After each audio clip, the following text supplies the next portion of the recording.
going to launch the live stream. And we are now live on YouTube. So welcome again to the July 2021 meeting of the San Diego-Tijuana Air Quality Task Force meeting. I'm Daniela Smunovich, your co-facilitator, here with my colleagues Chuy Flores and Joanny Leiva. And I have the honor of introducing our co-chairs, Domingo Vigil, Deputy Director from the San Diego County Air Pollution Control District, and Saúl Guzmán, el Director de Gestión e Impacto Ambiental en el Estado de Baja California. So Saúl and Domingo, do you guys want to give some words of welcome to start us off? Saúl, do you want to go first? ¿Quieres hablar tú primero, Saúl?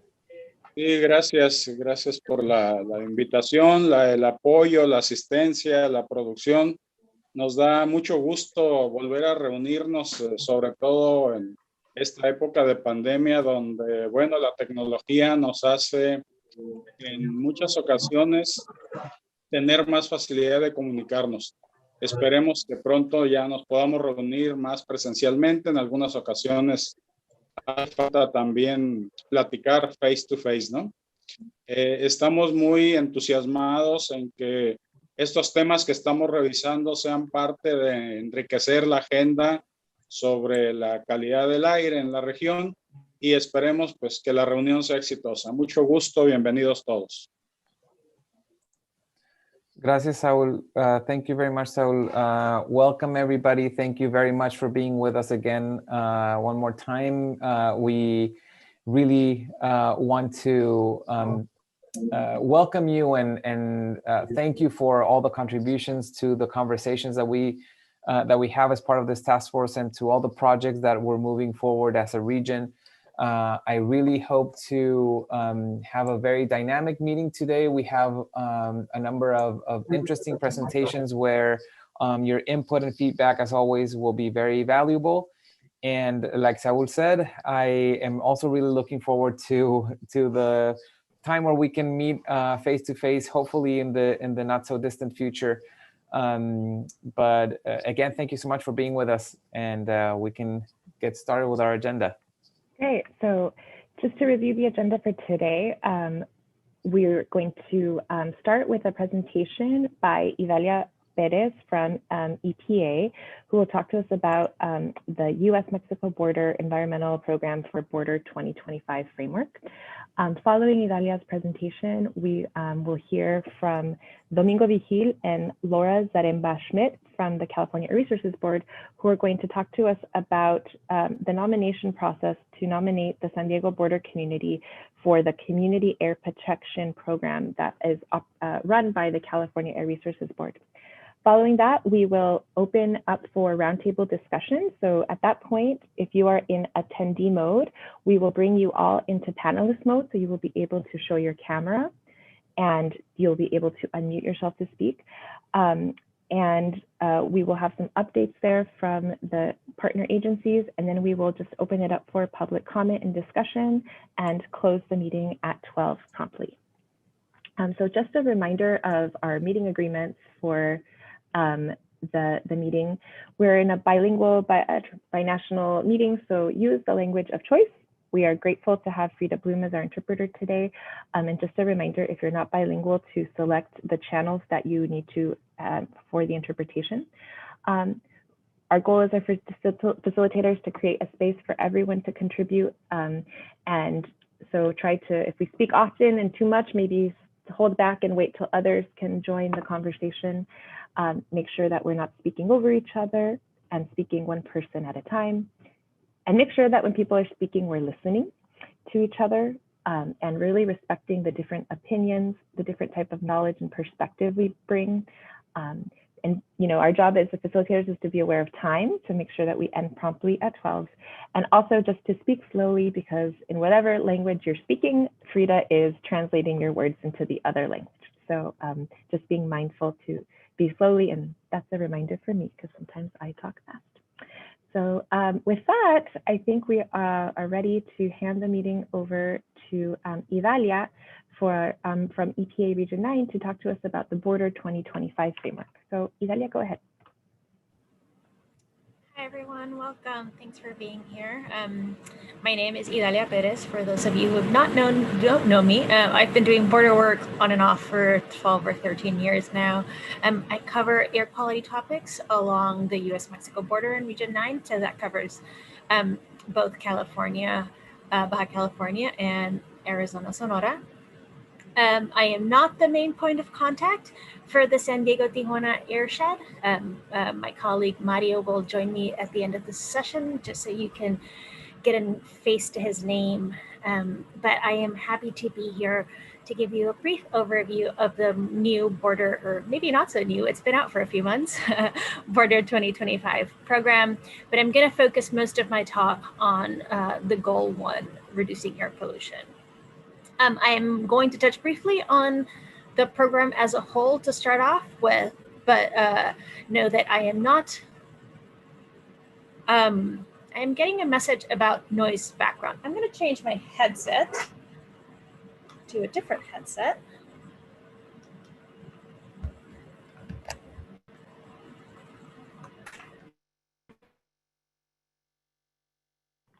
Yes, that fixed it, Idalia. Thank you.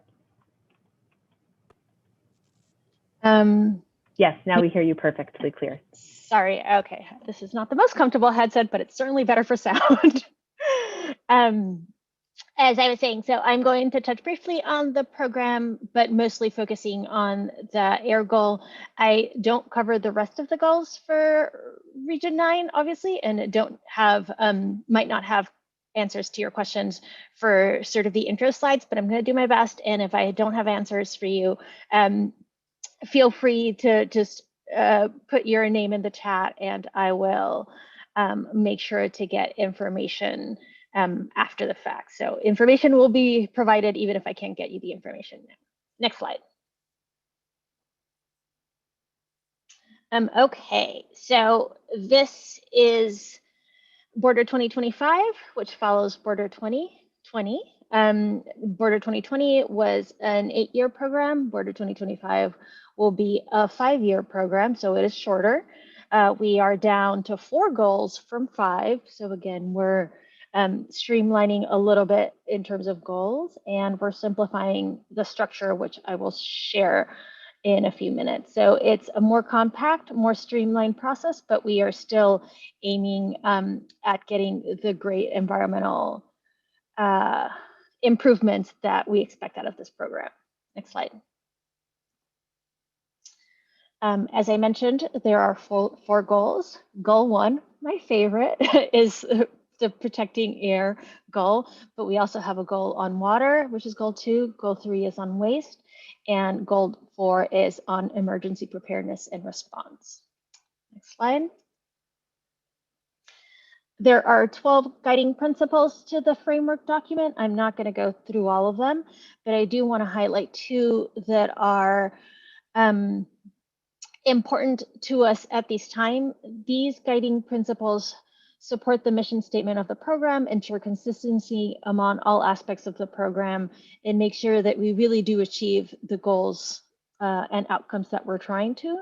The 2 that I'm highlighting on these slides are very relevant to Goal 1 and are a current priority for the agency during this administration.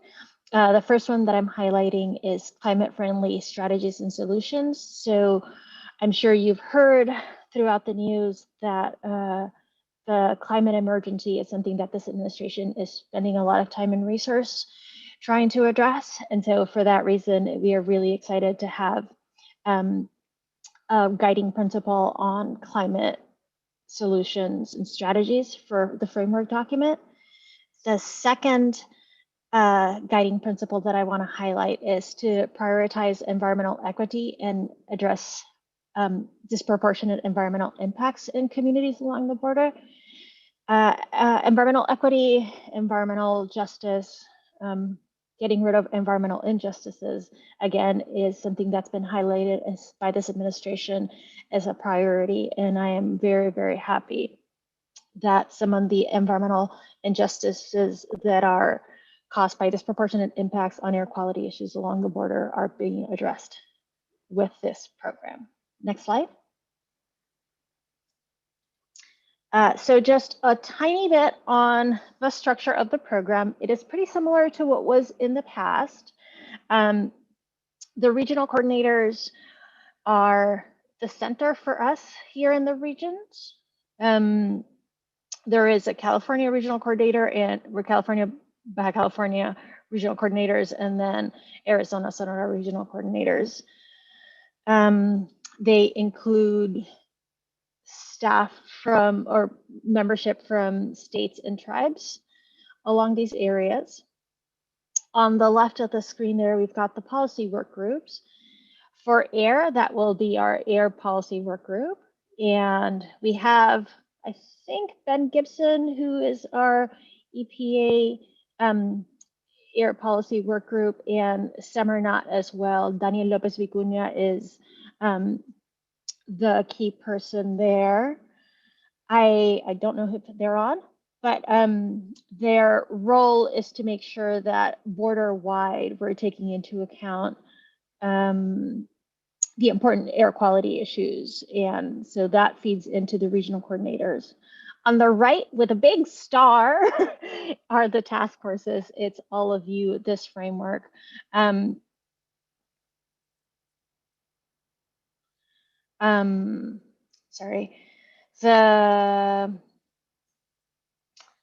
I'm going to talk a little bit more about the task forces in the next slide, but know that all of you are an important and integral part of the program. We would not have the border program without the task forces. They feed into the bottoms-up approach that is key into the program.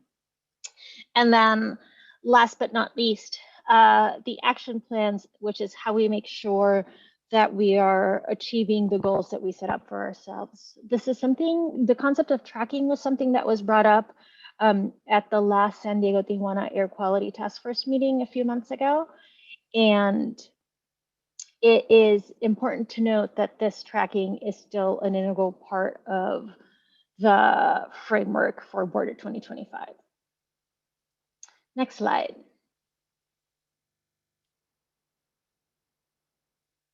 So a little bit more on these action plans.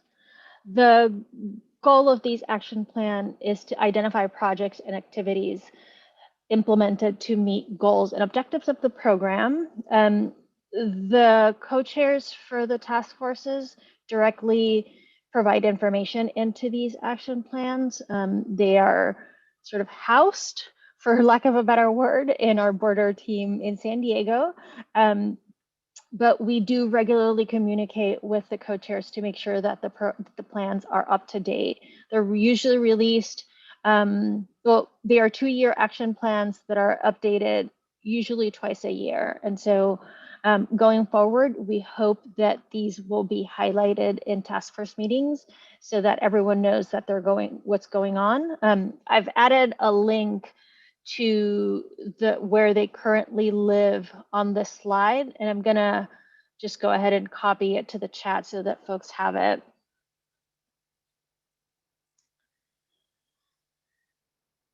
Okay, next slide, please. Thank you. And then again, the center of why we are here, really the center of the bottoms-up approach to the border program. So the task forces are integral, as I mentioned before. The goal of the task forces is that they serve as a mechanism to collaborate on projects, share information, raise individual concerns, and learn about ongoing efforts. Task forces are successful because of the participation of a vast group of folks. I'm happy to see that there is a big group of folks with us here today. They used to be in person, as we all know.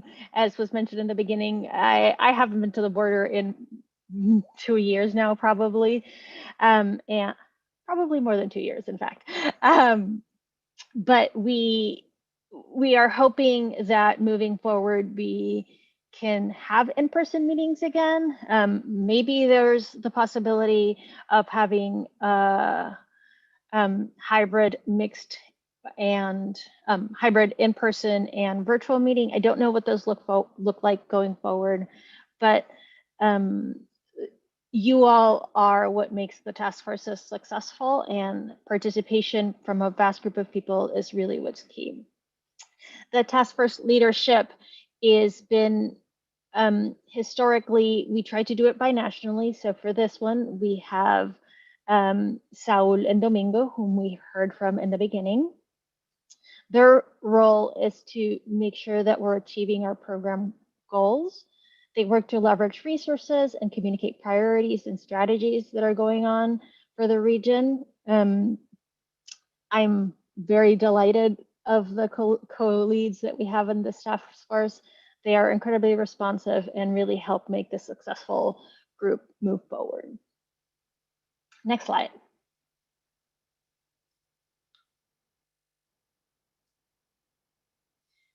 Okay, and now what I know more about, air quality. So to reduce air pollution is goal 1 in the border framework. As I mentioned before, environmental justice is a big part of the framework document now as one of the guiding principles. And in the goal 1 framework, it is important to prioritize environmental justice. It is important to us to prioritize environmental justice to address disproportionate air quality impacts. We have been in the past focusing on vulnerable communities. We will continue to focus on vulnerable communities. Most of our efforts are in areas that do not meet one or more of the national ambient air quality standards, the NAAQS as we call them. San Diego-Tijuana for the US side is non-attainment for at least one NAAQS. So that is part of the reason that we have a task force here. But across the whole border, we try to focus on areas that don't meet NAAQS. Next slide.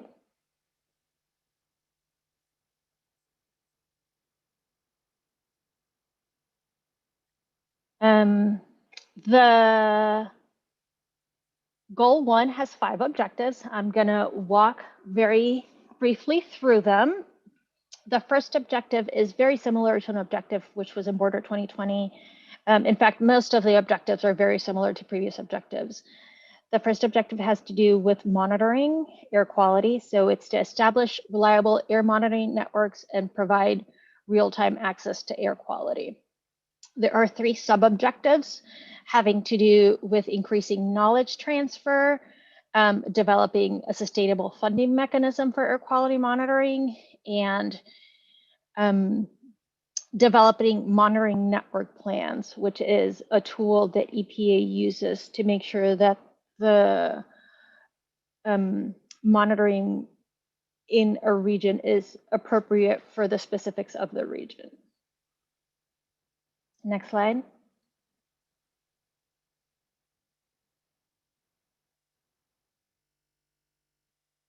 Objective 2 on goal 1 has to do with emissions inventory. The little schematic on the right I stole from an EPA website and has the different sources that go into emission inventories. The goal is to increase the quality and exchange of data from emission inventories bilaterally. This objective has 2 sub-objectives having to do with the increasing information exchange and to promote standardized approaches to emission inventories along the border. We have a long history of working on this on Region 9. Region 9 has funded emission inventories for some of our sister cities on the Mexican side before, and we look forward to increasing knowledge exchange and improving these emission inventories going forward. Next slide.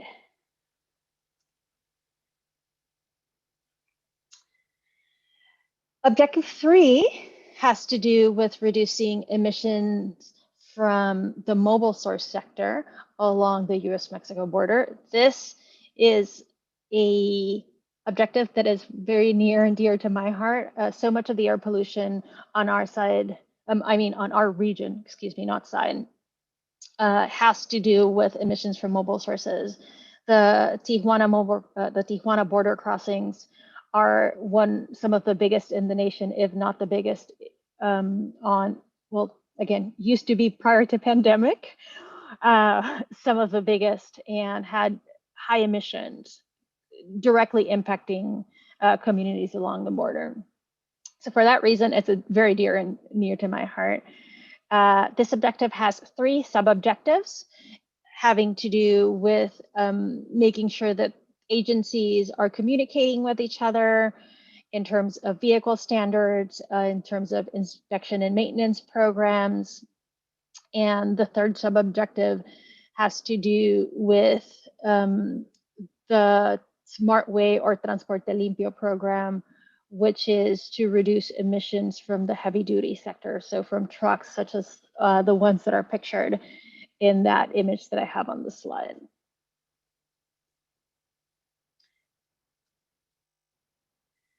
Objective 4 gets to reducing emissions from every other sector.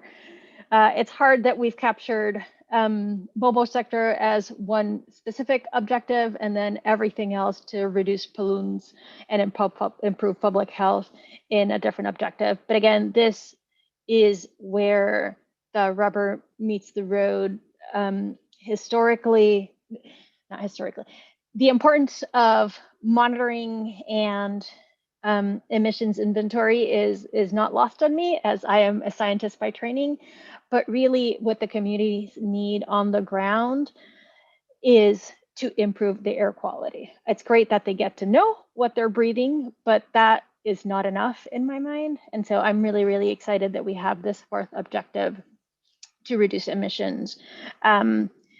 Some of the images, some of the little graphics that I have on this slide are representative of the bigger emission sources in the region. Again, it's a vast region with a lot of different emission sources, so it's hard to capture all of them in one slide. I didn't want to make a messy slide.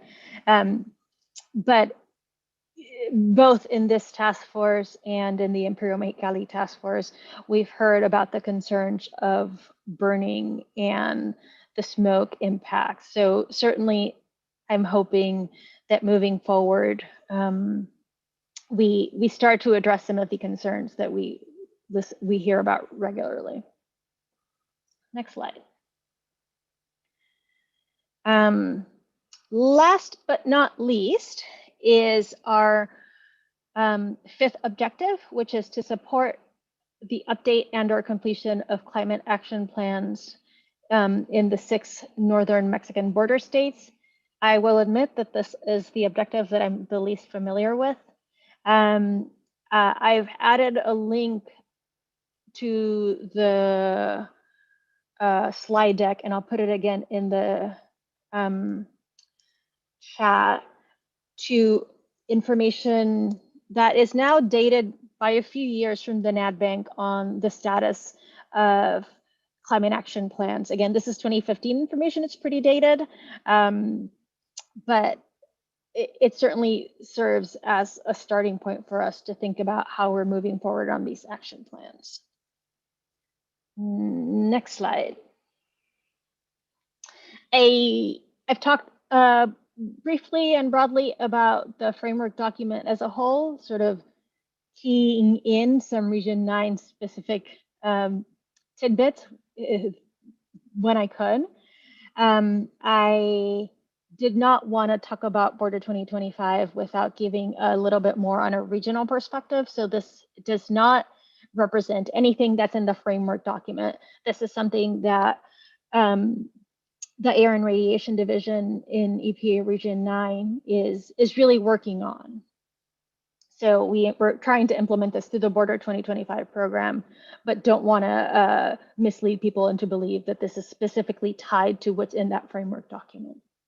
Having said that caveat, it is incredibly important for us to have stakeholder engagement. Stakeholder are all of you, of the folks that we hear from regularly, and some of the folks that we are not regularly hearing from, but we should be hearing from. We want to make sure that we're building capacity at the local level to address some of the concerns, to make sure that everyone has the appropriate understanding of the issues are. Really, really important to us in the last year or so has been addressing asthma. We've been focusing a little bit more on indoor air quality, but really our asthma coordinator has been doing the best she can to make sure that across Region 9, but also specifically in the border communities, have access to information on how, on how asthma ties to air quality and how to address those asthma triggers. And last but not least, we're trying to figure out how to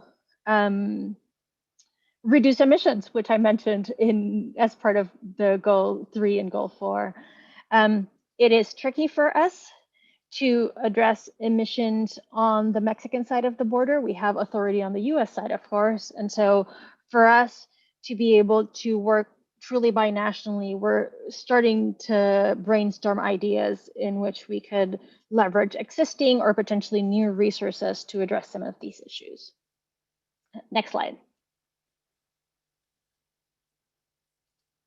I don't want to leave you without sharing a last couple of things that are really not tied to the framework document, but are incredibly important. One is that there is an open solicitation, a request for proposals for the Border 2025 program. This is a multimedia. This is not specific to air. I'm going to add the link again to the chat box so that everyone has them handy. But note that the proposals are due soon, less than 2 weeks from now, in August 2nd. The other funding announcement that I have here, it's something that is coming in the future. It's unfortunately US only, but it's still incredibly important. And there's the upcoming grant competition for community monitoring. So we expect that this will come out in fall 2021. And I am, again, pasting one more chat for you, one more link for you to have on the chat. But this, we hope will address some of the concerns that we hear about from communities about air quality monitoring. One more, next slide. Important, next slide. Oh, there we go, thank you. One more important announcement from me is a webinar session that I frankly have been working on for over 2 years, and sometimes things happen very, very slowly in the government. We are hosting a webinar on indoor and outdoor air pollution specific to particulate matter PM in communities along the US-Mexico border. The webinar is August 12th at noon. It's a Thursday. This is intended for the public. The information is going to be, we hope, useful so that communities understand some of the issues that they are facing and that they have tools at their disposal to address some of the issues. And last but not least, just my contact info, Maria's contact info, and info for the Border 2020 listserv and website. With that, I'm going to have Mario jump in and introduce himself. Mario? Yeah. Hello, everybody. I'm not sure if you all can see me, but I hope you can. So thanks, Idalia, for that presentation and that brief intro. So for folks that were not here in the task force meeting in December, I'm Mario Zúñiga, and I'm actually a native of the San Diego-Tijuana border region, and I'm really excited to be here with you all today. Please don't hesitate to contact me regarding the EPA's role in the air quality task force. So if you ever want to discuss any projects and things like that, please do not hesitate to contact me. I'm putting my contact information in the chat. I know it was shared in the distribution list, but I'll just include it here as well, just offering that assistance. So happy to be here with you all and look forward to working with you. Thank you. Thank you, Mario, and thank you, Idalia. And Idalia, we do have a comment in Spanish in the chat by from Carlos Kong. And Frida, I'm going to read it in Spanish out loud. So if you speak English, if you can make sure you're in the English channel. The But his question is, una inquietud sobre la visión de trabajar como cuenca binacional compartiendo la experiencia para localizar y establecer las estaciones de monitoreo. ¿Qué avance hay? La otra inquietud es tratar de hacer sinergia de las estaciones de monitoreo de calidad de aire con las estaciones meteorológicas, pensando en monitorear fenómenos meteorológicos extremos, además de incorporar la tecnología como las imágenes de radar y entre otros. Thank you. So I'm going to briefly talk on this, and I'm hoping that Fernanda from Semarnat and Saul can also chime in, as well as Domingo from the San Diego APCD.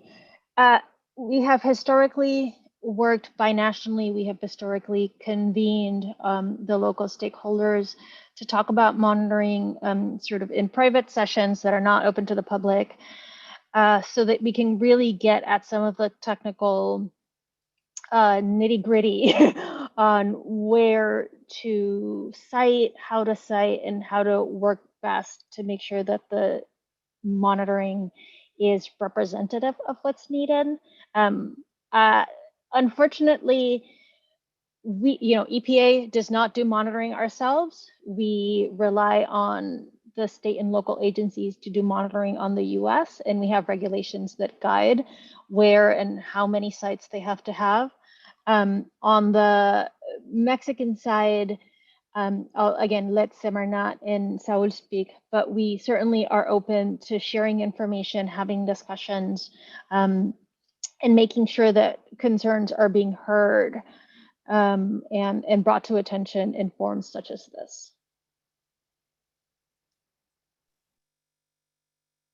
Brevemente, lo que quisiera comentar es que de trabajar desde un enfoque de cuenca, oficialmente a veces se vuelve complicado porque deberíamos conciliar la conceptualización oficial de ambas partes de la frontera.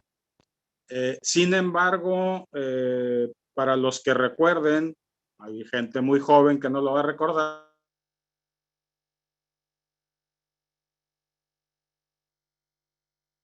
Ay, Saúl, ahí te perdimos, te quedaste congelado. Programa en la zona de Chihuahua, Texas. Entonces, este trabajo de grupos locales, tanto Mexicali Imperial como Tijuana San Diego, de alguna manera responden a eso sin tener como esta definición conceptual de cuenca atmosférica. Y por otro lado, pues el propósito final es tener buena información para poder tomar las mejores decisiones, cosa que habría que reconocer en la parte mexicana. No hemos sido tan exitosos para tener un buen sistema de monitoreo de calidad del aire, porque antes de comunicar hay que tener los datos, ¿no? Y otras partes que comenta el maestro Carlos en cuestión de otro tipo de monitoreos, como cuestión meteorológica, cuestión climática y demás, no lo estamos haciendo tal cual. Habría que escalar a un enfoque un poco más holístico, donde no solamente estemos hablando de los contaminantes, sino del cambio climático en general. Es decir, la contaminación del aire o las actividades generadoras de contaminantes son parte de toda una dinámica integral que tiene consecuencias holísticas, integrales, globales, etcétera, etcétera. Entonces, a manera de resumen diríamos, bueno, nos hace falta escalar un poco más el esfuerzo a otro nivel, ¿no? Y bueno, a lo mejor ya de manera puntual después platicar el tema y ver cómo enfocar estas acciones locales. Gracias. Hola, ¿qué tal? Buenos días por allá en Tijuana, en San Diego. Por parte de la Federación también, el Instituto Nacional de Ecología y Cambio Climático ha estado haciendo algunos ejercicios con imágenes satelitales, y no sé exactamente si incluyen también LIDAR o radar, pero hay ejercicios que se han estado haciendo por parte del instituto.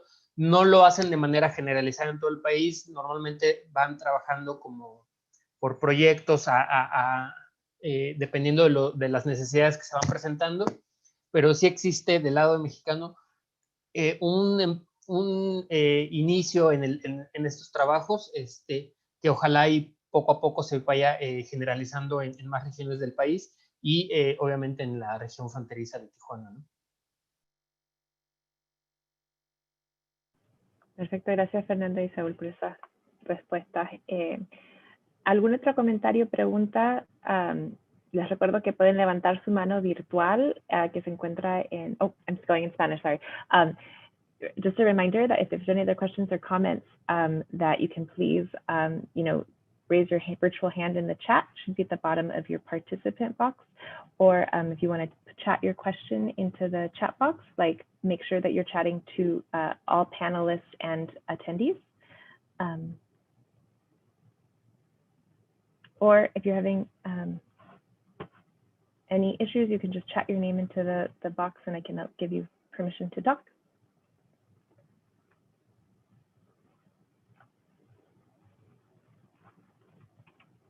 No other questions or comments?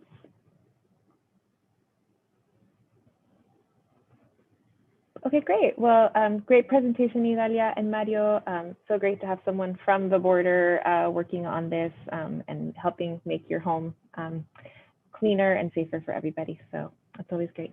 Well, with that, we're going to transition now to an initiative here led by the San Diego Air Pollution Control District to help improve the air quality here on the border community through the Community Air Protection Program by CARP. So with that, Domingo is going to start us off with his presentation and hand off to Laura Zaremba-Schmidt from the California Air Resources Board. So go ahead, Domingo. All right, thank you very much, Daniela. And if I'm not sure if all of you will remember, but in our, I believe it was our last meeting, I provided an update on our environmental justice efforts here in the San Diego region, but I focused specifically on our portside community, which is where, the community that we've been working on with this community air protection program. But we are looking to expand this program throughout the region. And our next, I guess our next stop is the border area. So I wanted to share this information with everybody today, just to give you a little bit of a background, just general background on the program and why we are selecting the border area, and hopefully get some momentum going with this program here in the border and get everybody's collaboration and participation in this program. Next slide, please.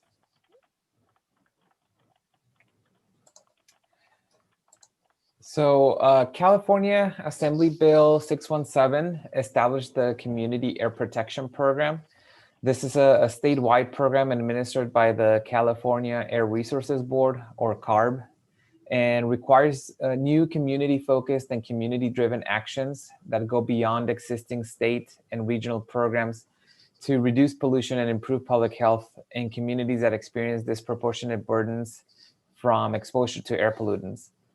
The Community Air Protection Program requires community air monitoring, community emission reduction plans, and incentive funding to deploy clean technologies in the most impacted areas. The APCD administers the Community Air Protection Program locally, and for the past few years, we have been working with the portside community, which includes Sherman Heights, Logan Heights, Barrio Logan, and West National City here in San Diego County to address air quality challenges in the community. APCD is looking to expand this program to the border community next, and we submitted a border community nomination to CARB in 2018. To select this community as part of the program, but at the time this community was not selected to participate in the program. So we're currently working to get this community selected in the spring of 2022, when CARB will consider nominations for additional communities.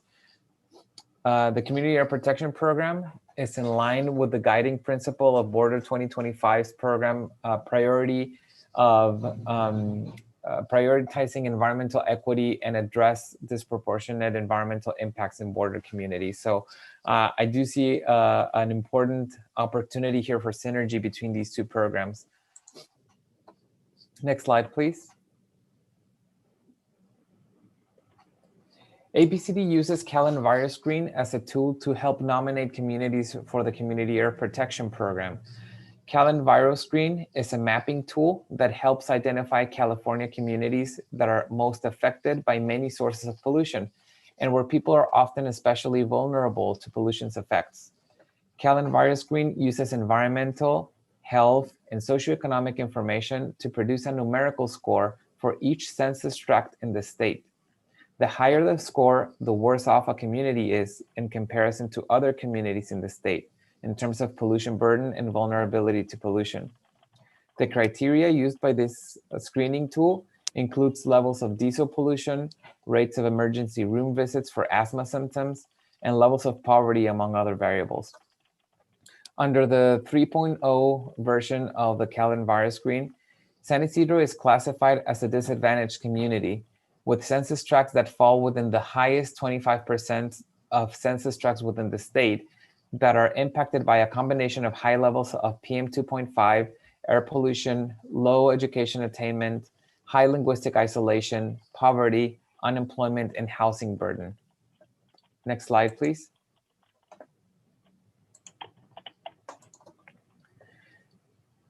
Surrounded by freeways and adjacent to the San Isidro Port of Entry, the largest land port of entry in North America, the community is heavily impacted by the cumulative impacts of high roadway traffic. The San Isidro census tract that is at the San Isidro Port of Entry has the highest traffic levels of all California. Currently, the San Isidro and Otay Mesa areas have 137 district permitted businesses, which represent about 1.7% of all permits in San Diego County. The majority of the 137 permits are for engines, gasoline, dispensing facilities, and coating operation. And this is permits issued by APCD to businesses that emit contaminants into the air. The US-Mexico border communities face air pollution impacts from both sides of the border, and the border wait time is determined to be an important factor in generating air pollution. Next slide, please. The San Diego International Border Community is being selected because the area has the highest traffic percentile in the state, and its PM 2.5 levels are in the 95+ percentile. The district is concerned that the PM 2.5 and diesel particulate may be underreported.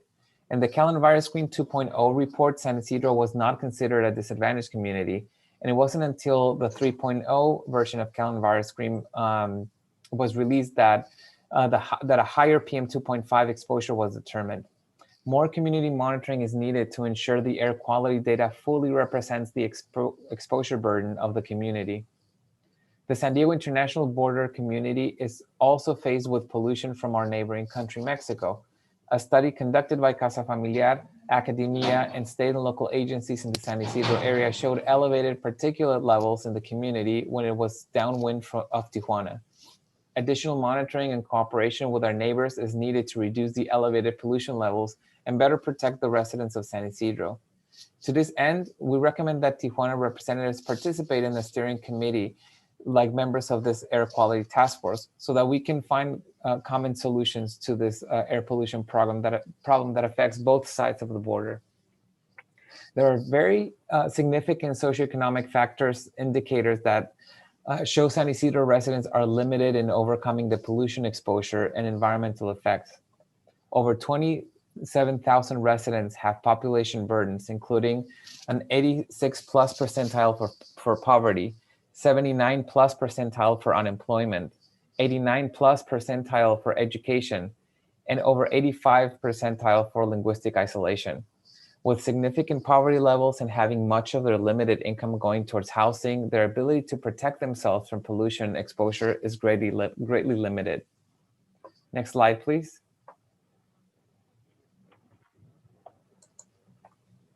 The area nominated for the Community Air Protection Program is located within the red perimeter on the map. The green acronym represents our San Isidro monitoring site for black carbon, which is located at the San Isidro Fire Station. And the yellow acronym represents our second monitoring site in this area, which is currently under construction at the California Highway Patrol inspection facility. We're hoping that through this program, we can expand our monitoring efforts in the border community so that we can better inform strategies and actions that can help us reduce emissions in this community. Next slide, please. So this slide shows some initial results from our monitoring, not just along the border, not just in our San Isidro site, but also in other community level monitoring sites that we have as part of our port site community efforts. And as you can see, the line in red on the chart represents the concentrations for black carbon for San Isidro, and these are daily averages from 2019 to early 2021. So all the other lines represent concentrations from other monitoring sites that we have in our port site community. So just for comparison purposes, as you can see, the concentrations in San Isidro are considerably higher than in our other sites where we are monitoring for black carbon.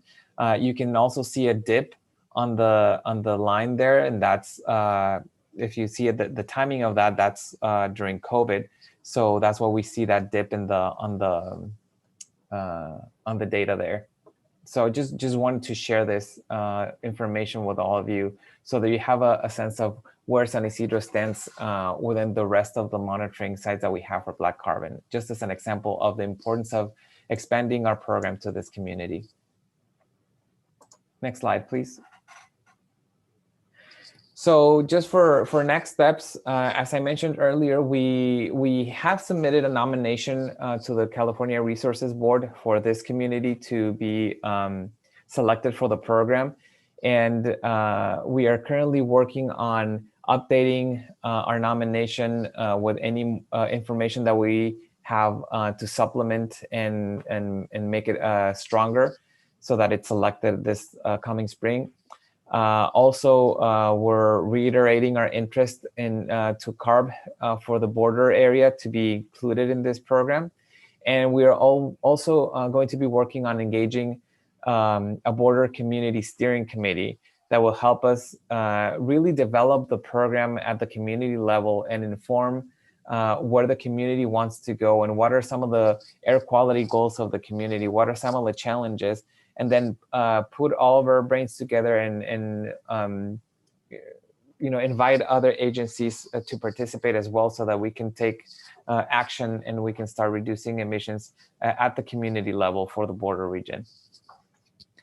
So that's it for my presentation. So I think right now I'll just turn it over to Laura Saramba-Schmidt from the California Resources Board, who's going to talk to us a little bit about the nomination process for the for the Community Air Protection Program. Thank you, Domingo, and good morning. Thank you for the opportunity for me to give you information on this year's process. I'm just going to give you a brief overview of some of the program. I'll try not to duplicate what Domingo has already provided. Next slide, please. So when the legislation was passed, it was referred to as like the first of its kind legislation. It was authored by Assemblyperson Cristina Garcia in 2017. It has several elements to help the communities hardest hit by air pollution. First, for selected communities, depending on the action, it requires development of community-specific plans, outlining community-level actions to reduce emissions and exposures. These plans are known as Community Emission Reduction Plans, or CERPs, and also plans establishing local-level monitoring systems to better understand air pollution issues and sources within the communities. And these are known as Community Air Monitoring Plans, or CAMPs. AB 617 also requires accelerating the retrofit of air pollution controls on industrial facilities located in communities, known as Accelerated Best Available Retrofit Control Technologies, or BARCT. It also provides a funding mechanism for community-based organizations in the AIR Grants program. And examples of how these grants are used includes environmental outreach, education, or air monitoring, or community-level air monitoring in communities. And lastly, it increases the penalty amounts incurred by facilities that violate regulations. Next slide, please. So this slide shows the 15 communities in the program. These communities represent a very diverse group of areas. The communities vary in geographic size, population density, and air pollution concerns. Community steering committees have been formed for each one of the 15 communities, with over 450 local stakeholders participating throughout the state. Our board has approved all of the 7 community emission reduction programs from the 2018 communities, and they're currently in the process of considering the 2019 community emission reduction program, those communities. They already approved the Southeast Los Angeles community, and next week they're going to be considering the Stockton Community Emission Reduction Program, and then the 2 other 2019 communities will be considered later this year. The communities that were selected earlier this year, they're still in the process of developing their plans, and those will go to the board in 2022. Next slide. So as you can imagine, there's hundreds of communities that have been recommended. This map shows all the communities nominated by the public and the air district. These communities are heavily impacted by air pollution, and all of them need focused effort to help reduce their exposure. Since the program inception, CARB receives community nominations through self-nominations or air district nominations. Self-nominations can be submitted at any time. We also accept community nominations on an ongoing basis, and this list of nominations is included on our websites. As in prior years, we always encourage community members to work with their local air district to develop these recommendations. To fulfill the board's direction that we had in 2019, CARB staff also developed a list of communities that we consider are strongly supported. And later in this presentation, I'm going to share that list with you. And these are communities that we have heard repetitively over the years. And we've also noted that they have been recommended by the district or community-based organizations. In this last year, in our February 2021, when we brought our recommendations to the board, we heard concerns, as we have in the past, about the competitive nature of the selection process. This comment has been heard over the years, and this, of course, was never our intent. The comment leads to the fact that there are limited resources and that there's a tremendous need that continues to be a challenge for our program. So this year, the current focus is going to be how to expand the program elements in communities not selected. Next slide, please. Just going, back up. This is a summary of the key considerations by year. And one of the things you'll notice in the slide is how each year builds from the prior years. So the initial factors that we considered in 2018 were the exposure to air pollution, sensitive populations, and other measures of vulnerability to assess the cumulative air pollution burden in each community. Additionally, we were also wanting to look for model communities. So we really wanted to look for a diversity in the types of communities and sources that were being selected. In 2019, our CARB board directed us to prioritize the monitoring communities so that they could be considered first for community reduction programs in the future, provided that the data supported it and also it was supported by their monitoring community steering committee.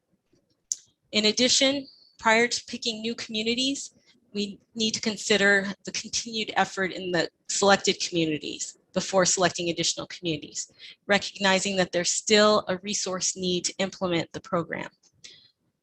And then in 2020, the board directed staff to develop a list of the communities that have strong support by either the community or the air district or both, and had, you know, to be considered in upcoming years.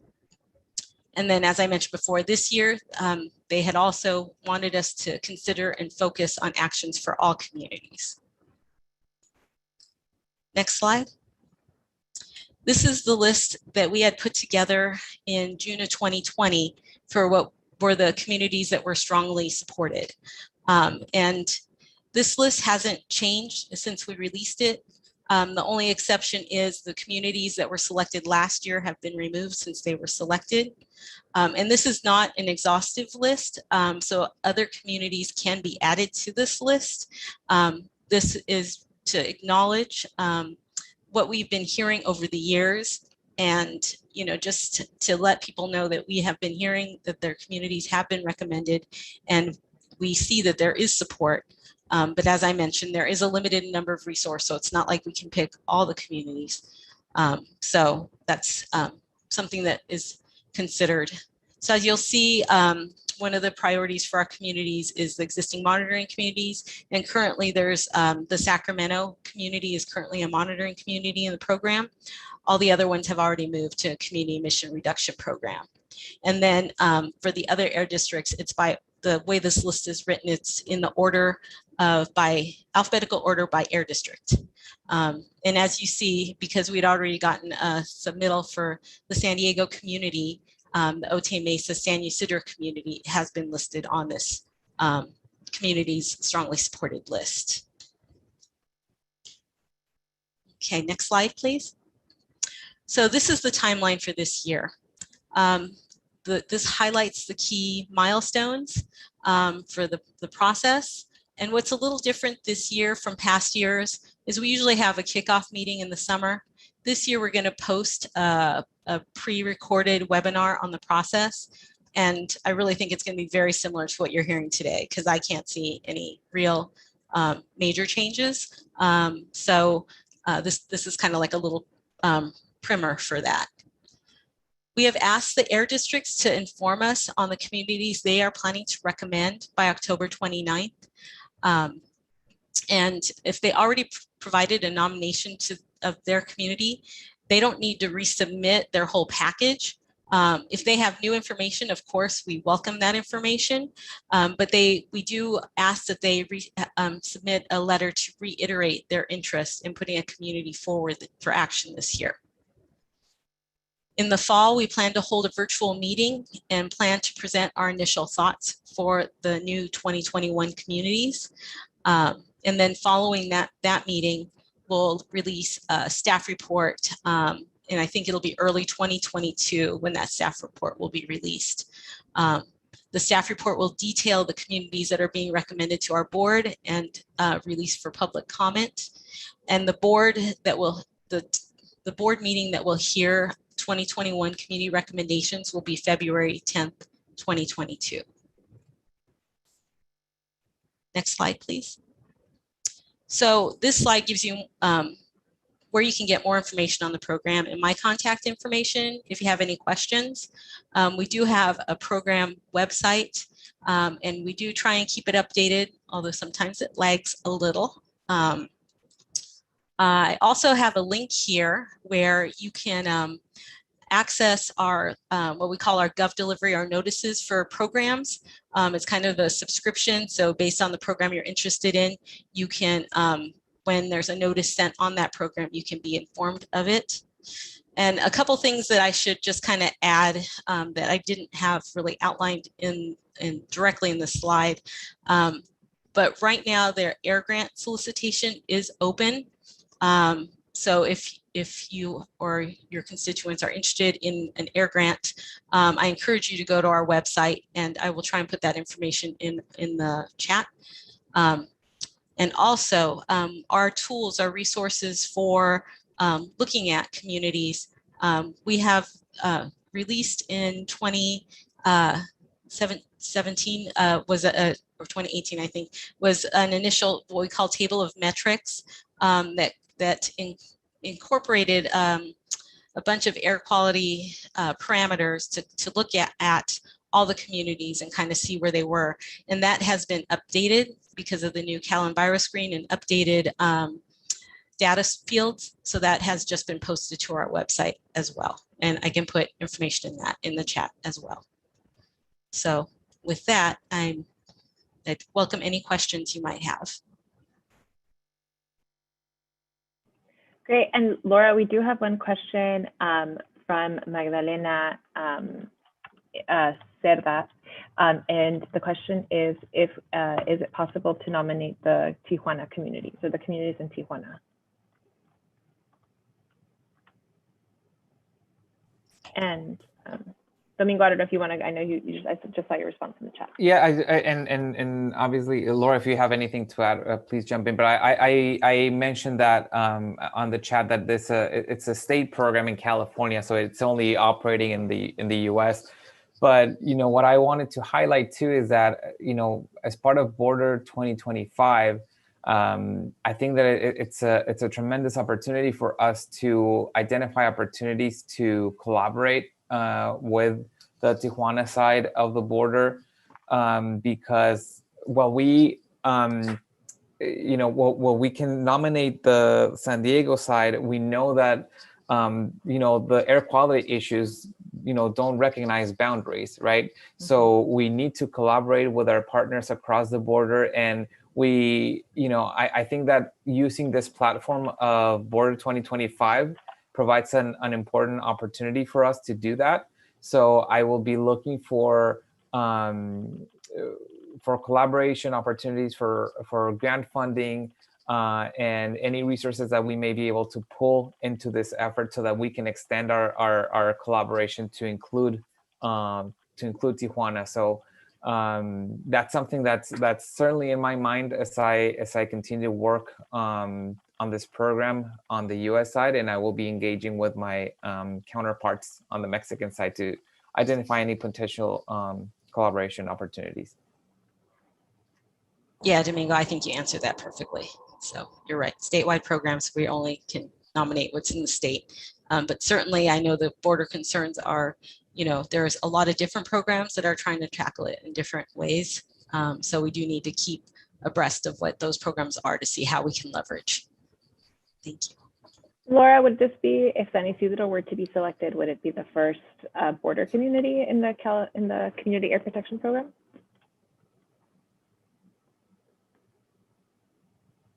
I think it would be, actually. Yeah, because the other ones, yeah. Hey, Laura and Daniela, this is Ryan from CARB as well. I think Calexico was part of the corridor in the Imperial Valley. So in the Imperial Valley, there was a number of communities that were selected previously to participate in this program. So there is some prior work in the border zone with AB 617, namely, Calexico. Great. Okay. Thanks, Ryan. Thank you, Ryan. Ryan, if I may jump in with a question, do you have any information that you can share? Has there been any collaboration with Mexicali on this program? Yeah, thanks, Domingo. That's a great question. So as you and Laura pointed out, the AB 617 Community Air Protection Program is a California program. So the incentive and operational and grant funding, must be implemented in the state of California. So right in Calexico, San Isidro, for instance. But in working with the city of Mexicali, obviously they know this is happening. They know this is going on. And so to your point about synergy, one of the couple of things that we try to do is to take lessons learned from the 617 implementation in the corridor in Imperial Valley and apply those however we can in the Mexicali side to be able to get those either ideally emission reductions or exposure reductions, or even monitoring, in this case, community monitoring. So for instance, on monitoring, we were able to use another resource actually through the Border 2020 program. Idalia and her team at US EPA Region 9. And so we were able to secure 50 low-cost sensors for the city of Mexicali. And so, I mean, this isn't exactly the same as implementing an entire program, but we learned some lessons in terms of being able to implement low-cost sensors, and we're able to utilize another resource, right? And to be able to do that. And when we get to the updates part, I also have an update because CARB is working with the municipality of Tijuana. I see some attendees from the municipality here online, so I can update on that, which is also another Border 2020 grant that we're working with them on. So there are some lessons learned that we take into our counterparts side, our Mexican counterparts, working with them because it is a binational airshed to Carlos Fu's commentary. So these need to be binational solutions, obviously. So we try to do that, Domingo, as much as we can. Thank you, Ryan. Are there any other questions from attendees or comments from panelists? If so, you can raise your virtual hand or type your name in the chat box and I can call on you, or type your question in the chat box and I can read it. Okay, I'm not seeing any hands or chats. So anything else closing, Domingo or Laura or anyone else before we move on? Just from my end, thank you, Daniela. Just from my end, if there are any follow-up questions or any ideas, or if anybody is interested in collaborating in this project, in this program, as we continue to work with CARB in our through the selection process, please feel free to send me an email. I'll put my email in the chat. I'd be happy to hear from anybody. Great. Well, thank you, Laura, for being here and for the information, and Ryan and all the CARB team and Domingo for that presentation. And we will have a long wait till February 2022, but hopefully the application is successful. Great. So at this point of the meeting, we're going to turn over to the roundtable discussion for all of the agencies, partner agencies here to just provide updates and share. We also want this to be a discussion. So at this point, we're going to bring everybody that is in attendee mode over to panelist mode. So you're gonna view that you will have a change in your view, and you will be able to show your camera if you like, and to unmute yourself if you like. Giovanni, maybe I do the top, start from the top and you start from the bottom. So we're gonna transfer everybody starting now. So you may have to accept something on your end.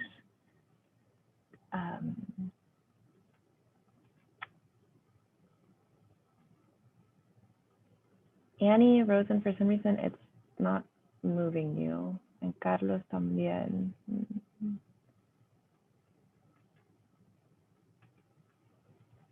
Let's see.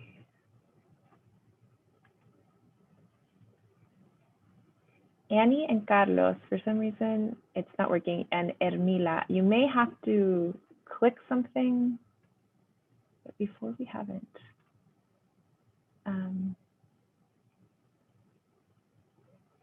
Carlos y Ermila, creo que posiblemente tienen que, you may have to accept, did people have to accept it? It's not moving you. I'm going to give you permission to talk, and if you can chat to me and I can maybe give instructions on how to move you to panelists. So while we do that, I do just want to read a comment from Jose Arturo Arevalo Gonzalez in the chat that is in Spanish. So Frida, I'm going to read it in Spanish. And so if you want to translate, dice, la medición de los sensores de bajo costo ya se ha podido correlacionar con las estaciones de monitoreo fijas en cuanto a los parámetros que vigilan, referente a los que mencionan. Y es sobre una pregunta.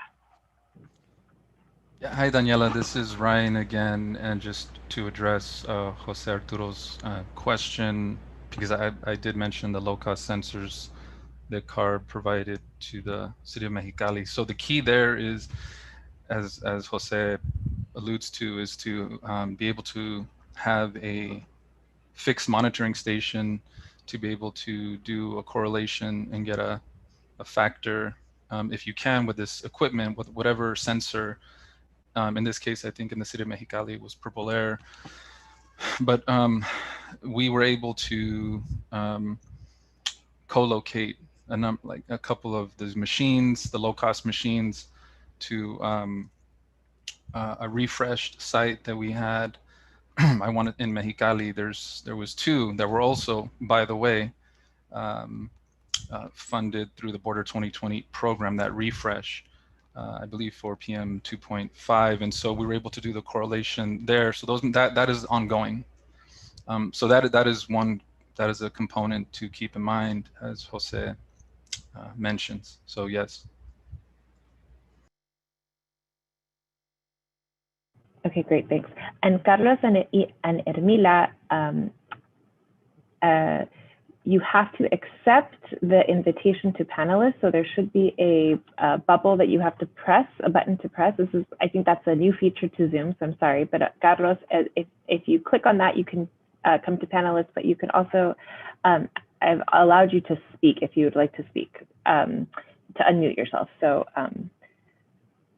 great, okay, so with that, we'll hand it back to actually Ryan for our first update and announcement from the Air Resources Board. Yeah, thanks, Daniela. The update that I wanted to bring to the table today is regarding our work with the municipality of Tijuana, because of this air quality task force, setting. And so we're working with the municipality there, namely Carlos Sanz, the jefe de departamento de verificación vehicular ahí in Tijuana. I thought I saw Carlos, but on the line. But just to mention that I talked a little bit about this program with the municipality of Mexicali. So based on that experience and that project, we're going to be implementing a similar project with the municipality of Tijuana, and to offer low-cost sensors, 50 low-cost sensors to the city. We've been working to develop a memorandum of understanding with the municipality and Carlos and his team. That's been going on for several months. So these things take a little time in the legal aspects, but so we're very close to signing that memorandum of understanding, and I just wanted to update the table here, and also update Carlos because I saw him on the line. So thank you, and I think that's it for CARB for updates on this one. Thanks. Great. And do anybody have a question or comment, follow up from that update from Ryan?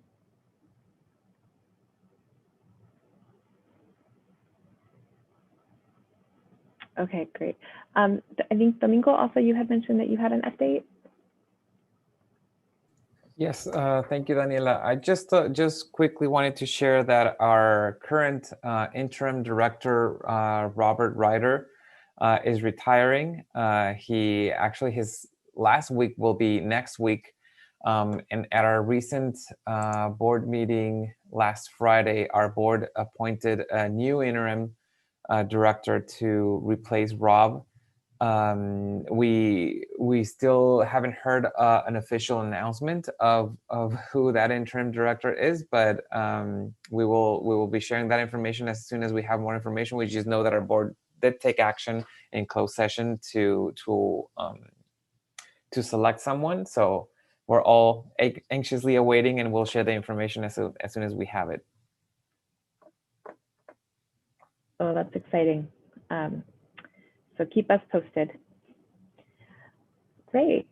Do any other of our partner agencies have any updates to provide or comments to make?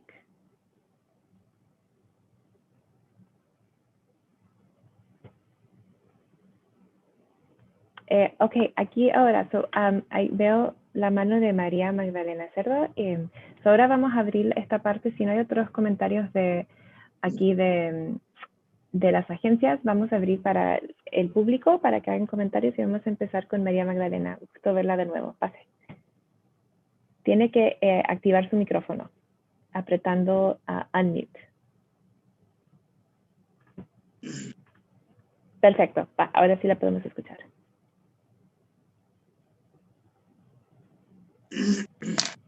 María Magdalena, puede pasar con su comentario o su pregunta. Oh, no la escucho. A ver. Tiene activado su micrófono. Quizás. A ver. Let's see, she's not muted. A ver, ¿puede hablar? ¿Tiene el volumen en su computadora prendido? Si va ok, si hay una flecha debajo de donde está el micrófono, donde dice mute, y si va ahí y aprieta test speaker and microphone, no sé si está en inglés o en español sus instrucciones, pero si pone ahí test speaker y microphone, le va a salir una campana y le va a preguntar si escucha la campana, y si la escucha, oprima sí, y después le va a salir otra ventanilla pidiéndole que hable para ver si su micrófono funciona.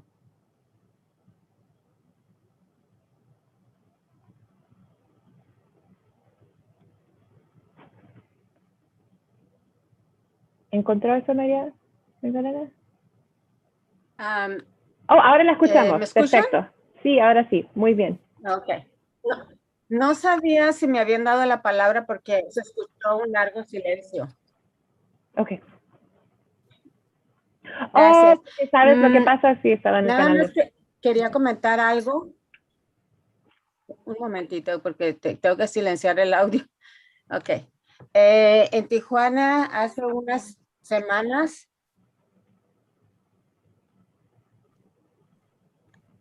la red ambientalista de Baja California solicitó al gobierno del estado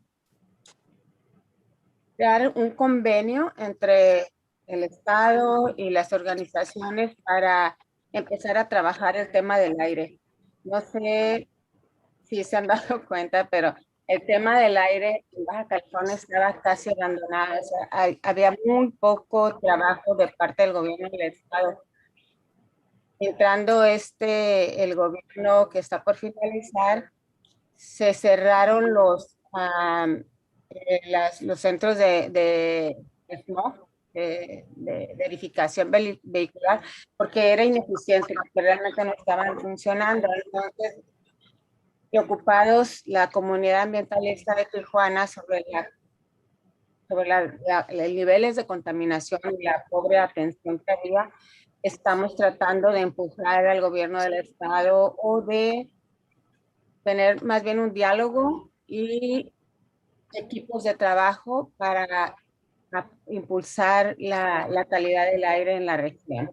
Esto es se firmó apenas un memorándum de entendimiento, o sea, no obliga legalmente al Estado, pero por lo menos acepta la colaboración ciudadana para crear algo, ¿no? Para empezar a impulsar seriamente el trabajo de calidad del aire en el Estado.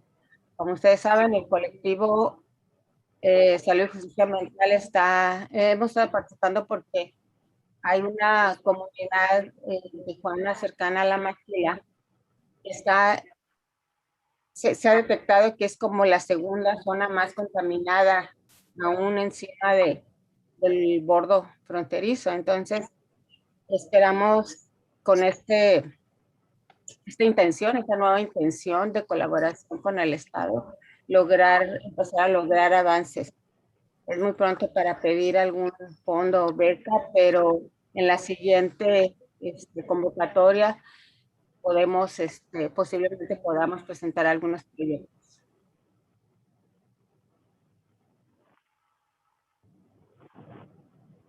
Okay. Gracias, María Magdalena. No sé si alguien tiene alguna respuesta a eso, un comentario. De mi parte, brevemente, comentar que sí estamos revisando en mi área. Me tocó que me encargaran estar revisando los puntos, los temas que esta red ambiental está recomendando revisar. Y lo que yo entendí es que antes de un mes de la firma nos reunamos a platicar de qué estamos haciendo o qué está pasando desde la esfera del gobierno, particularmente en los temas donde estamos involucrados la Subsecretaría de Desarrollo Sustentable. Entonces eso lo veremos pronto, porque ya hace yo creo que medio mes de la firma, ¿no? Sí. Gracias. Saúl, ¿puede aclarar si es para Baja California entero o es singular para Tijuana? Esa parte no me quedó clara. No, la petición del enfoque es para, no recuerdo exactamente, te mentiría, pero como es una red ambiental del estado, el enfoque sí es de una preocupación estatal, aunque la mayoría está asentada en Tijuana y algunos de los temas son locales. Pero me parece que el enfoque sería estatal. Súper bien. Muy interesante todo eso. Mucha acción. ¿Alguna otra persona que quiere entrar en la conversación con algún comentario, pregunta, idea?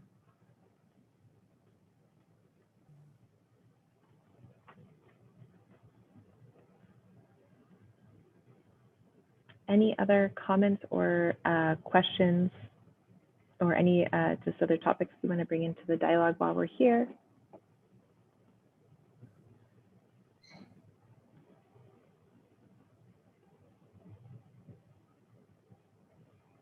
We have a very quiet group today. Yes. Okay, Carlos, thank you for raising your hand. Carlos, you can go ahead and speak, unmute and share your camera. Gracias. Gracias, Carlos. ¿Alguna preocupación o tal vez de punto de enfoque en dos puntos? Una, la transición de gobierno, tanto estatal como municipal en cuanto a Tijuana, ¿no? ¿Qué estrategia hay de ambas partes, California, San Diego, de acercamiento para esta transición, para de una vez encarregar los temas y no esperar a que una vez esté dado la transición de gobierno, empezar a retomar los temas, y eso llevaría, pues no sé, semanas o meses? Y el otro punto es que me parece que de este lado, en Baja California, en Tijuana, está a tiempo de elaborarse el presupuesto para el año siguiente, ¿no? El ejercicio siguiente. Entonces convendría desde ya establecer cuáles son esos criterios de asignación de recursos financieros en la que se involucren equipamiento y otras estrategias. Gracias. Muy buenos comentarios. Sí, estamos en época de transición a los dos lados, ¿verdad? No sé si alguien quiere hablar acerca de los planes, no sé si del gobierno de Tijuana o de Baja California y por la parte acá. Yo puedo comentar algo al respecto. En el ámbito estatal, lo que oficialmente está establecido es que por lo menos 2 meses antes de que termine la administración se instala formalmente el proceso de transición. Es decir, oficialmente debería empezar a partir del 1 de septiembre y octubre, hacer este intercambio de información, acercamiento a ver el intercambio de información. Y el proceso formal de entrega-recepción se hace el 1 de noviembre. ¿Qué se está haciendo? De manera binacional, creo que no hay una estrategia establecida, pero yo dejaría a ver quién quiere comentar al respecto. Pero nosotros lo que estamos esperando es que se designe al equipo de transición, en nuestro caso a nivel estatal, que nos estará pidiendo cuentas para el cambio de gobierno. Gracias. Muy bien. Y, bueno, no soy ningún representante oficial de ningún gobierno, pero sí sé que este grupo se reúne una vez cada 4 meses, entonces la próxima reunión creo que cae en el mes de octubre, entonces puede ser un un tema que se puede tomar en esta reunión binacional, hablar de las transiciones, ¿verdad? Nosotros acá en Estados Unidos estamos más avanzados ya en la transición con el nuevo gobierno federal, y también vamos a tener un nuevo líder en el distrito de San Diego, ¿verdad? Entonces va a ser quizás un asunto que se puede agendar oficialmente para dar un poquito de la visión del nuevo gobierno al lado de Tijuana, y también hablar de cómo utilizar este grupo quizás para facilitar esa conversación y ese trabajo. Claro. Gracias, Daniela. Precisamente, perdón, adelante, Saúl. Solamente en cuestión de presupuesto, pues sí, efectivamente, más o menos en agosto empezamos a preparar lo que es la proyección del presupuesto para el siguiente año. Y bueno, pues aquí podemos pedir mucho, pero que nos den es otra cosa. De hecho, nos ponen un techo financiero que no podemos rebasar y eso nos limita mucho. Y a partir todavía del techo financiero, si hay crisis durante la administración, nos recortan más recursos. Regularmente no nos dan más recursos, solamente nos recortan más recursos. Bueno, una dura realidad, ¿verdad? Gracias, Saúl. Daniela, quería nada más expandir un poco sobre lo que comentaste tú y estoy de acuerdo contigo. Siento que este grupo y Frontera 2025 provee una buena plataforma para que se dé esa coordinación entre ambas partes, entre ambos lados de la frontera. Y más específicamente, yo voy a continuar trabajando sobre el plan sobre el que presenté el día de hoy y pues estaré contactando a mis contrapartes también en la ciudad de Tijuana, a nivel estatal también, para identificar acciones más puntuales u oportunidades más específicas que podamos traer también a discusión a esta mesa y que las podamos hacer parte de nuestro plan de implementación, como comentaba Idalia también inicialmente en su presentación. Hay planes, esta estructura de Frontera 2025 ofrece también esa oportunidad de hacer planes de acción y podemos ahí incorporar estos puntos que vayan saliendo, ¿no? Ese es el propósito precisamente de estas reuniones, identificar oportunidades de colaboración, identificar proyectos, identificar necesidades, y si bien no se puede necesariamente abordar todo lo que se identifique, podemos por lo menos resaltar la necesidad y comenzar el diálogo para que en un punto podamos aprovechar la oportunidad de abordarlo. Entonces, con eso sí invitaría a las personas que han comentado, que tienen ideas, que tienen inquietudes, que continúen uniéndose a nosotros en estas reuniones y fuera de ello también nos pueden contactar, a mí por el lado de San Diego, si es en San Diego, o a Saúl, si es en Tijuana, con sus ideas o temas de discusión para futuras reuniones. Y veo que María Magdalena tiene su mano levantada. María Magdalena, si quieres, puedes pasar con tu comentario.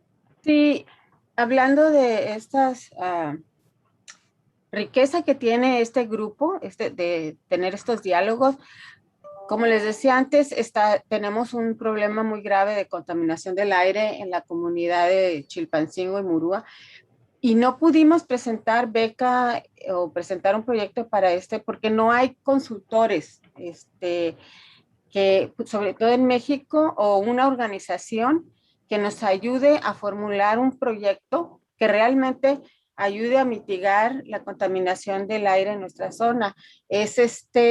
Y sobre todo no hay que tengan, sí hay algunos, sobre todo privados, que trabajan el tema del aire, pero no tienen el enfoque de justicia ambiental. Entonces, tal vez es algo que nos podría ayudar a ay, Dios mío,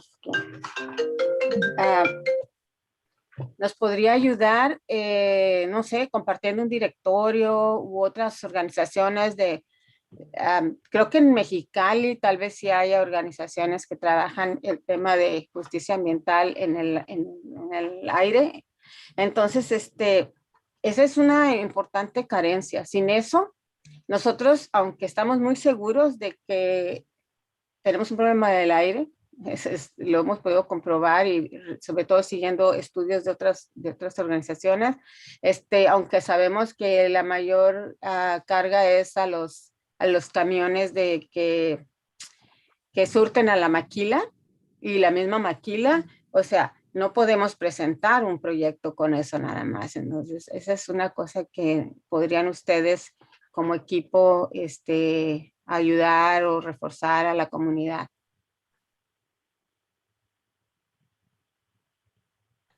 Y quizás pensando en solo una sugerencia, Domingo y Saúl, como los codirectores de esta mesa, quizás para la próxima reunión en octubre podríamos invitar a un grupo comunitario quizás de este lado de la frontera y identificar si hay compañeros en Mexicali, como dice María Magdalena, otros compañeros quizás no en Tijuana, pero en el lado fronterizo, que puedan también participar compartiendo cómo hacen su trabajo y quizás presentando como un plan de trabajo que usan ellos que pueda quizás ayudar a la gente en Tijuana, no sé. I think that's a great idea, Daniel, and we can also reach out to our colleagues at EPA to see maybe how other border towns or other regions are implementing similar programs, so that we can maybe take those models and learn from them here as well. Sí, claro, y quizá este tipo de temas a lo mejor no tendríamos que esperarnos a la reunión de trabajo trimestral, sino la podríamos ir revisando en el intermedio para buscar apoyo y ver cómo implementar algo para resolver la problemática, ¿no? También. Y veo que Carlos Sanz tiene su mano levantada, así que Carlos, si puedes activar tu micrófono y pasar con tu comentario. Hola, ¿qué tal? Buenas tardes. Te voy a pedir que hables un poquito más fuerte porque se te escucha lejos. ¿Ahí me escuchan bien? Ahí mejor. Ok, disculpa. Por parte del municipio, bueno, soy Carlos Alberto Sanz, de parte de la DPA del Ayuntamiento de Tijuana. Ya tenemos implementado un proyecto de red de monitoreo de calidad del aire para el municipio. Estamos trabajando con organizaciones y por parte del CAR, por ahí traemos un proyecto que nos está apoyando muchísimo, de Ryan Atencio, y pretendemos agilizar este proyecto para concluir la administración. Como saben, está por terminar por parte del ayuntamiento y esperamos concluir esta red de monitoreo para el municipio de Tijuana. Es solo un comentario. Perfecto, pues felicidades y qué bueno que se está saber de ese importante proyecto y el apoyo de CARB, y también así se está demostrando el fruto de este grupo binacional, ¿no? Y de este reconocimiento de que aunque hay una frontera que nos divide, el aire es el mismo.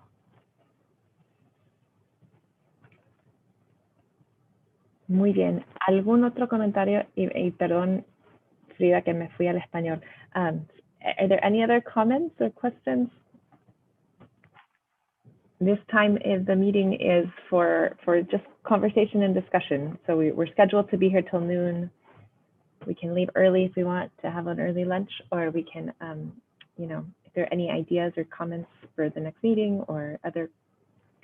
I see, Idalia, you did have an announcement about the fireairnow.gov. Do you want to share that? More about that?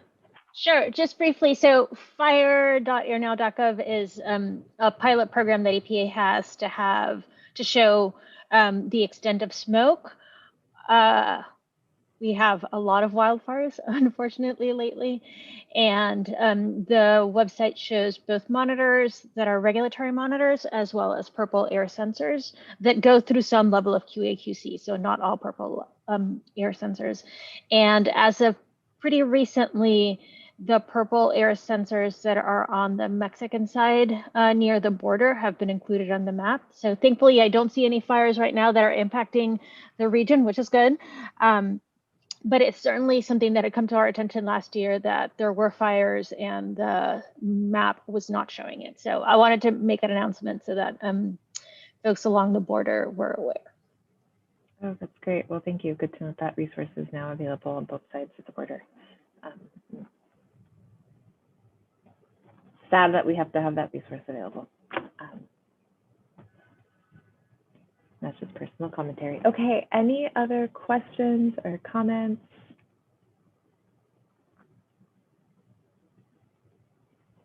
While you have everybody here.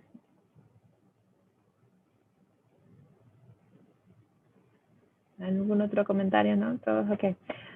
Well, ¿qué piensan Domingo y Saúl? ¿Terminamos temprano o esperamos unos minutos más a ver? ¿Hay algún otro tema que quieren plantearles al grupo ustedes? En lo personal no veo inconveniente en terminar temprano. I'm sorry, I keep going back and forth. I know, we must be driving our interpreter crazy. Sorry, Frida. I think we can end early. I have no problem with that. I would just invite anybody that has questions or that you maybe thinks about something later on to please still contact us so that we can share the information with the group. And also, if you have ideas for topics for future meetings that you want to send us over so that we can include in future agendas, so we also welcome that. Sí, yo creo que en el medio por el que reciben la invitación, que es el correo electrónico, eso puede ser un buen medio para seguir comunicándonos, discutiendo, analizando temas e incorporarlos a la siguiente sesión, ¿no? Y gracias a todos. Si ya no tienen participaciones y demás, les agradecemos muchísimo su participación y vamos a estar pendientes de sus comentarios, sugerencias y demás. Perfecto. Pues muchas gracias. Thank you very much to everybody. The group, so the next meeting I think is scheduled for the end of October. Tentatively, it's the fourth Thursday. So we said that would be October 28th. But again, there will be a formal posting of the formal meeting date and agenda that will go out to everybody. And I think everybody that shared their contact information, we will be sharing the contact list so that you all can stay in touch via email, as Saul mentioned. So with that, thank you so much, everyone, and have a beautiful rest of your day and enjoy the next 20 minutes. Thank you, everybody. Gracias a todos. Gracias. And thank you again, Frida. Thank you.